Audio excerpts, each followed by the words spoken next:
Bonjour, nous voilà réunis pour la 11e vidéo de notre série Astrologie facile, les planètes autrement. Et après avoir visionné cette 11e vidéo, eh bien, vous pourrez passer aux vidéos relatives aux signes du zodiaque. Donc, les planètes autrement. Nous avons vu les facteurs visibles à l'œil nu et qui, bien sûr, décrivent également des réalités visibles. Nous avons vu des facteurs invisibles à l'œil nu, mais visibles avec des instruments, donc qui décrivent des choses visibles avec des instruments. Et il nous reste des facteurs invisibles, que ce soit avec les yeux, euh, ou que ce soit accompagné, enfin des mêmes yeux, mais accompagné d'instruments.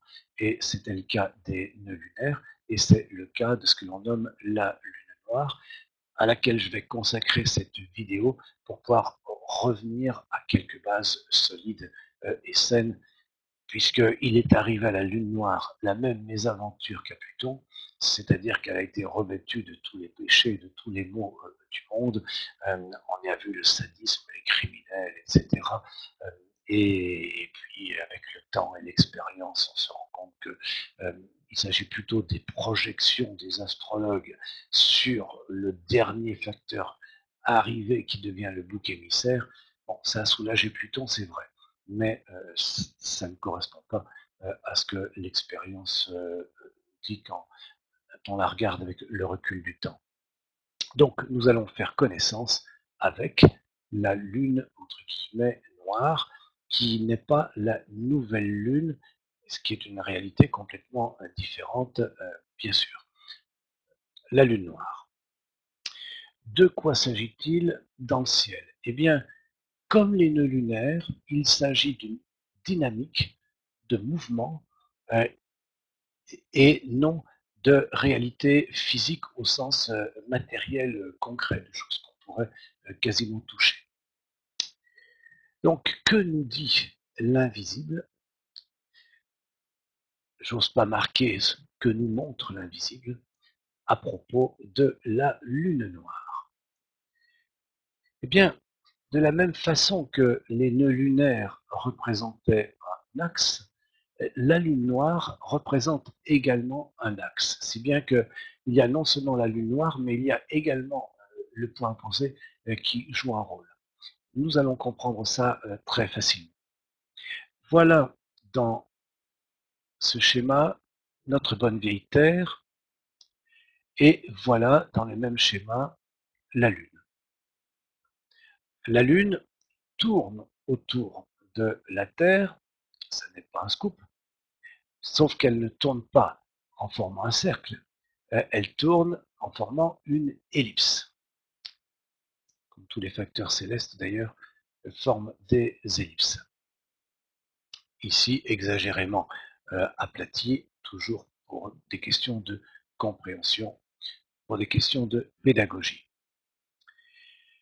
Il se trouve que lorsque je veux tracer une ellipse, eh bien, j'utilise une corde, j'utilise un crayon, et une ellipse a toujours deux foyers. Et c'est la façon de tracer l'ellipse. Il faut que mon crayon travaille avec deux foyers. Pour dire les choses autrement, le centre de l'ellipse n'est pas le centre de gravité. Le centre de gravité est en réalité dissocié. Il y a d'une part le point qui est occupé par la Terre et d'autre part un autre foyer, un second foyer de l'ellipse. Et c'est celui que nous nommons la Lune noire. Lorsque l'on trace l'ellipse, il y a un foyer ici, un foyer là. Eh bien, si nous reportons nos astres, ici nous aurions la Terre, ici nous aurions la Lune noire, et il s'agirait là du mouvement de la Lune. Alors cette Lune noire bouge, est très très variable, très très instable. C'est pour ça qu'il y a eu au fil des décennies des tables différentes qui se sont propagées, tout simplement parce que l'instabilité du mouvement de la Lune est telle que la position de la Lune noire doit être recalculée à chaque instant. Reprenons les explications telles que je les ai rédigées. D'un côté, j'ai le périgée lunaire, le lieu de l'orbite lunaire où la Lune est au plus proche de la Terre. Don Néroman, un astrologue français sur lequel nous allons revenir, ce point, il l'avait nommé Priape. De l'autre côté, j'ai l'apogée lunaire, c'est-à-dire le lieu de l'orbite lunaire où la Lune est au plus près de la Terre. Au plus loin, pardon, au plus loin de la Terre. La Lune ne tourne pas autour de la Terre selon un cercle, mais selon une ellipse. Une ellipse a toujours deux foyers, ce que l'astrologie francophone nomme lune noire, c'est le second foyer de l'orbite lunaire, le premier étant occupé par la Terre. Voilà donc ce qu'est cette fameuse lune noire.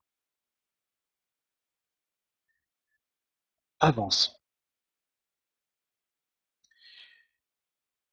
Je vous ai mis la photo d'un astrologue, un certain Don Néroman, c'est évidemment un pseudonyme, son vrai nom c'était Pierre Rougier, 1884-1953. En réalité, nous lui devons le concept de lune noire qui n'existe pas dans la littérature astrologique avant lui. C'est donc un facteur francophone récent. Il se répand actuellement dans les éphémérides qui sont publiées aux États-Unis et ailleurs, mais si vous regardez les éphémérides publiées dans les pays anglo-saxons d'il y a une trentaine ou une quarantaine d'années, ce facteur sera absent. Voyons donc l'histoire de la création ou de la découverte, comme l'on veut, de cette lune noire. Pour l'astrométéorologie, un certain docteur Magavait fait ressortir le rôle de l'apogée et du périgée lunaire. Il donna une conférence à la Sorbonne le 10 janvier 1929. Le compte-rendu de son livre figure dans le bulletin de la Société astrologique de France, une association célèbre à l'époque réunissant les grands noms de l'astrologie du moment. L'astrologue Don Néroman fit partie de cette société 3 ou 4 ans plus tard et en eut sans doute communication. Toujours est-il qu'il faudra attendre la publication de son traité d'astrologie rationnelle en 1943. Son traité a été réédité par les éditions Arma Artis. C'est un gros volume qui contient un certain nombre de trésors. Il faudra attendre donc 1943 pour que la lune noire apparaisse dans le monde astrologique. Le génie de Don Néroman consiste aussi dans son approche simultanée des deux axes lunaires, l'axe des nœuds, que nous avons visité dans la vidéo précédente, et l'axe du périgée-apogée, lune noire, et son opposé. Il a étudié ces deux axes simultanément, puisque l'un est défini par le rapport entre la Terre et la Lune, et l'autre par le rapport entre la Lune et le Soleil. Donc il les a utilisés simultanément dans son interprétation. L'utilisation de ce que nous nommons lune noire par les astrologues n'existe donc pas avant 1943.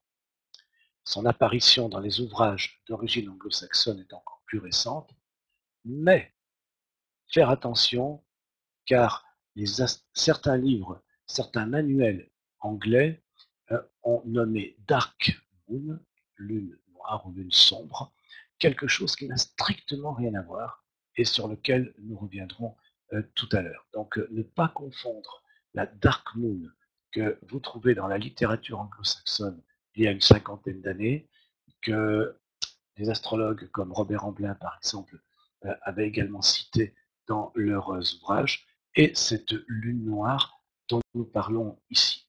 Celle-ci a une réalité astronomique, tout au moins dynamique, ce qui n'était pas le cas de la Dark Moon anglo-saxonne.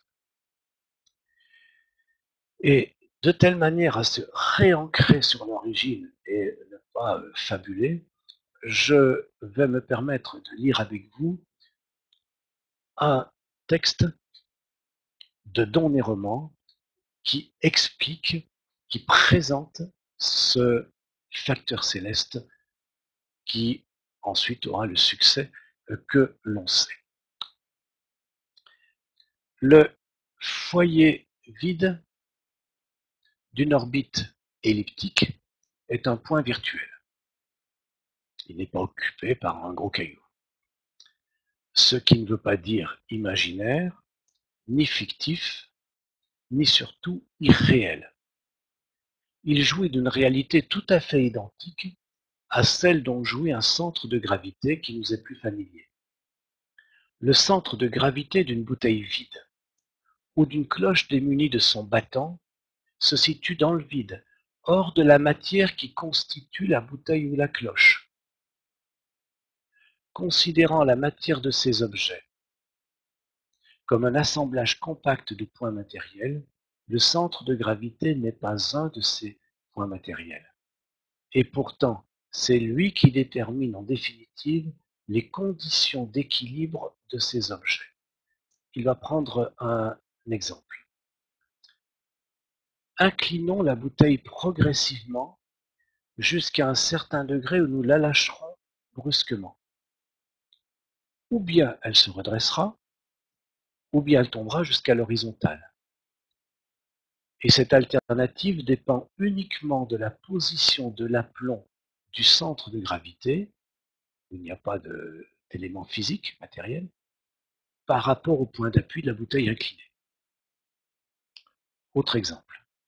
Lançons la bouteille ou la cloche comme un projectile. Elle va tournoyer sur elle-même, en sorte que chacun de ces points va décrire une trajectoire sinueuse, sauf cependant l'un d'eux, son centre de gravité, autour duquel tourne la bouteille. Ce dernier décrira la parabole rigoureuse imposée par la loi mécanique, et il sera seul à le faire. Ce point situé hors de la matière est le seul qui obéisse à la loi pure qui régit les trajectoires des points matériels. Ce point virtuel assume en lui toute la réalité du phénomène matériel qu'est le parcours de sa trajectoire. Mieux encore, supposons un obus explosant en pleine course.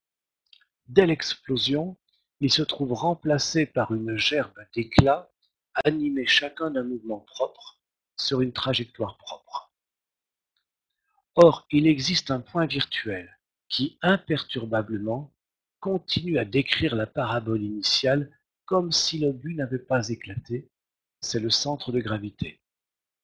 Par une force qui semble occulte et qui n'est que la résultante des forces en action, il maintient chaque éclat de façon telle que, à tout instant, le centre de gravité de tous les éclats épars se situe sur lui, qui est resté indifférent en apparence à l'explosion, continuant sa courbe. Il persiste ainsi sur sa parabole tant qu'aucun éclat n'a heurté un obstacle. Mais alors il se passe un phénomène à la fois curieux et tout à fait logique. Si un éclat heurte, par exemple un avion, il s'exclut de la gerbe, le centre de gravité de la gerbe devient celui de tous les autres éclats sauf lui.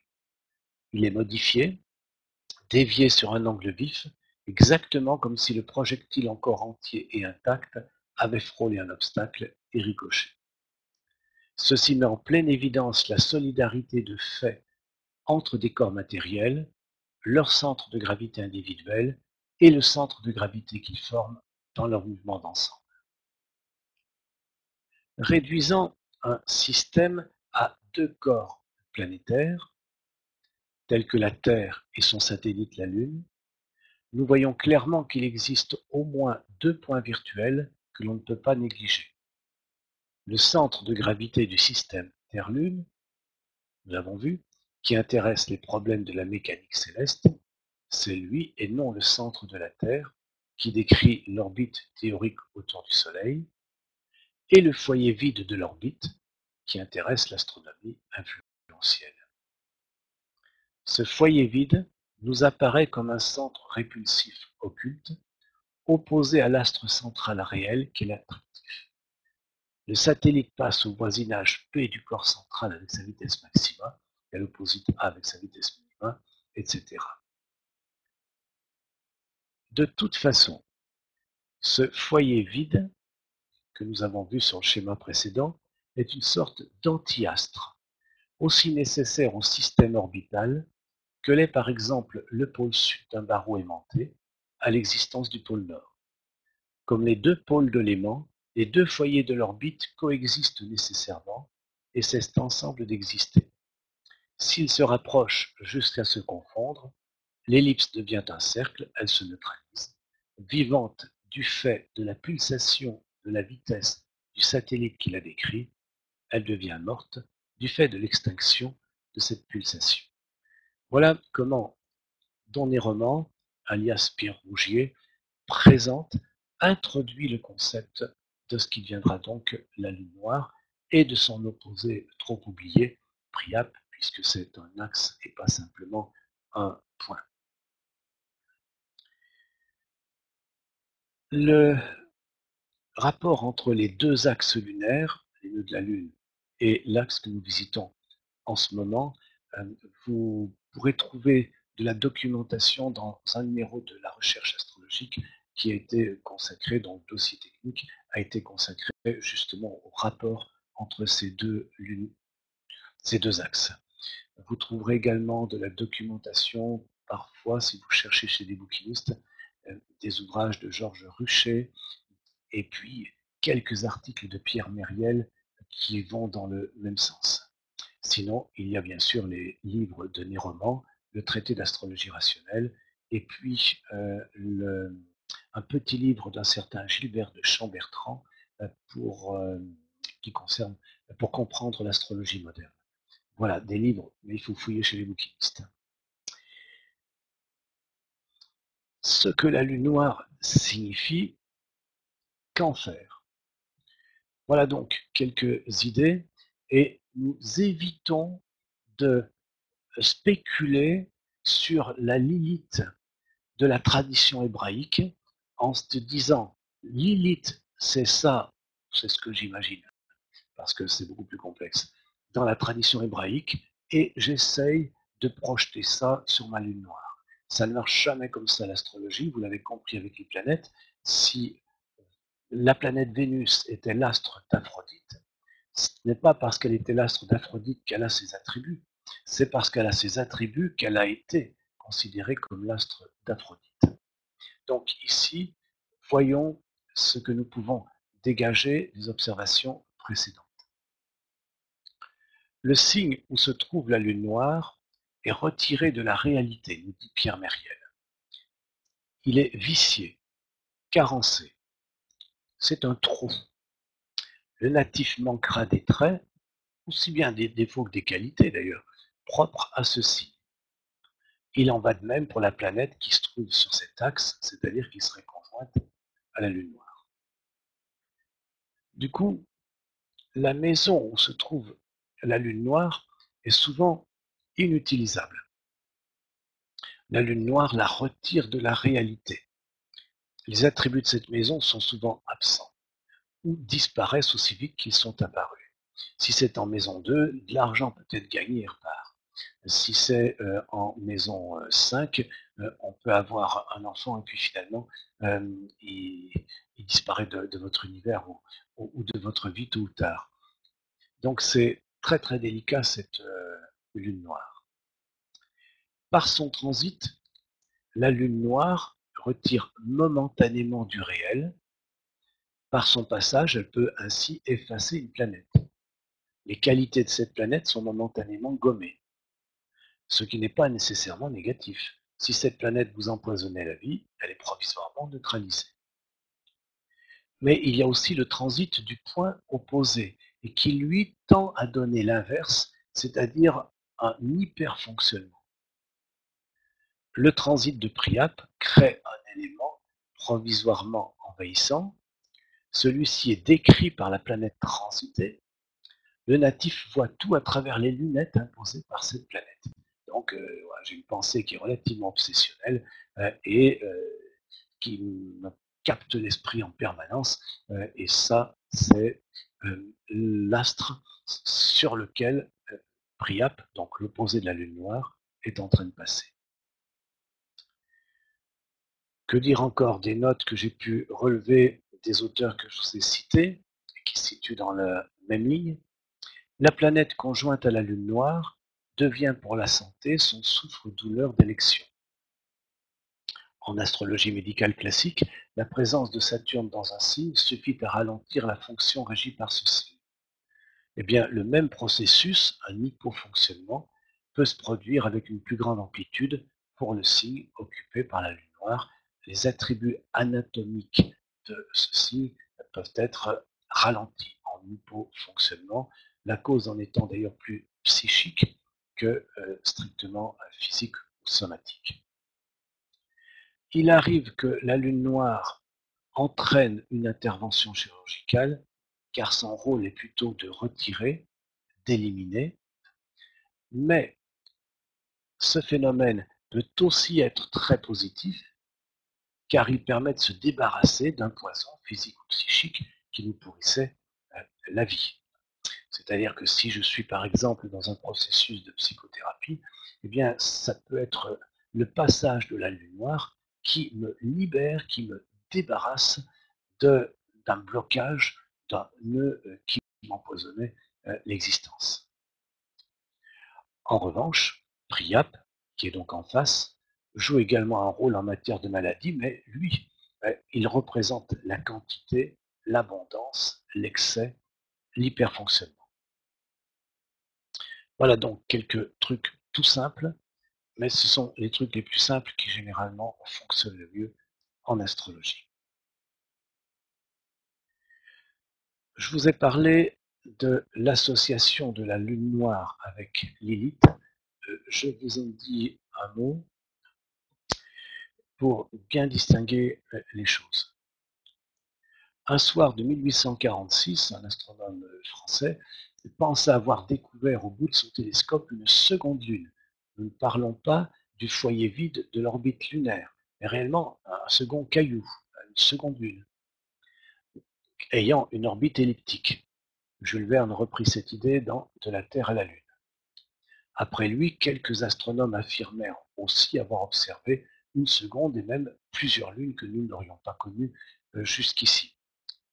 Et on a même eu les coordonnées de ces lunes et leur vitesse. À l'époque, cette hypothèse fut prise en considération, alors que rien de tout cela n'existait, nous le savons maintenant avec le perfectionnement des instruments. Il s'agit parfois d'artefacts. Succombant à leurs vieux démons, les astrologues s'étaient précipités un peu trop vite sur le nouveau facteur qui venait d'apparaître. En 1898, c'est Arial, un très grand astrologue britannique, à qui nous devons par exemple les commentaires des degrés du zodiaque nommés la Vola Sphera, nomma Lilith, cette lune assez sombre pour être invisible la plupart du temps.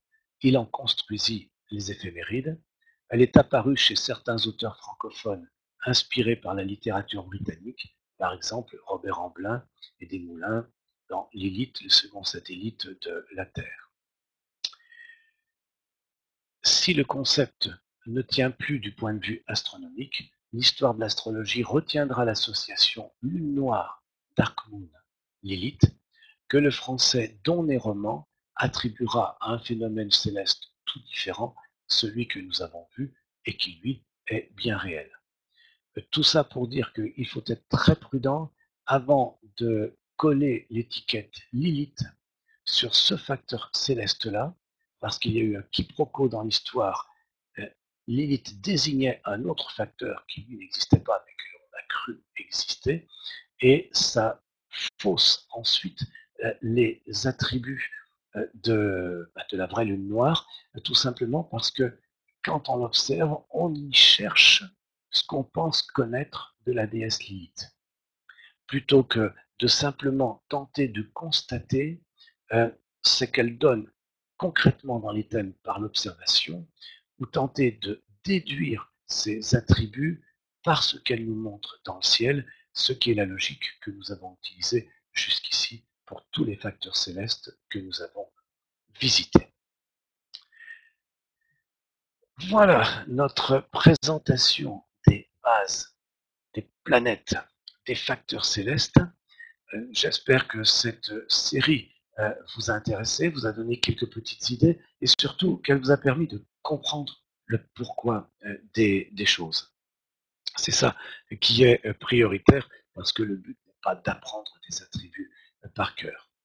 Je vous donne rendez-vous pour une seconde série de vidéos d'introduction à l'astrologie, astrologie facile, j'espère, et qui sera consacrée au signe du zodiaque.